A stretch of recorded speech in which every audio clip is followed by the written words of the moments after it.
এই দোয়াটা যদি আপনারা পড়তে পারেন, ভবিষ্যতের যে কোনো শঙ্কা, আশঙ্কা, বিপদ আপদ, বালা মুসিবত, এই বিষয়গুলোর ব্যাপারে আল্লাহর পক্ষ থেকে একটা সাকিনা এবং সুকুন হৃদয় নাজিল হবে ইনশাআল্লাহ।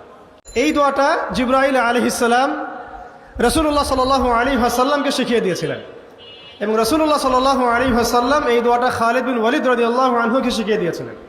এই দোয়াটা যদি আপনারা পড়তে পারেন, ভবিষ্যতের যে কোনো শঙ্কা, আশঙ্কা, বিপদ আপদ, বালা মুসিবত, এই বিষয়গুলোর ব্যাপারে আল্লাহর পক্ষ থেকে একটা সাকিনা এবং সুকুন হৃদয় নাজিল হবে ইনশাআল্লাহ। একটু বড়, যেহেতু এখানে তালেবে ইলমগণ অনেক, তারা তো শুনলেই মুখস্থ করতে পারবেন, তাই আমি নোট করে আনছি। এবং জ্ঞান তো লুকিয়ে রেখেও লাভ নাই, প্রচার করলেই লাভ, আপনারা আমল করলে আমি নাকি পাবো ইনশাআল্লাহ।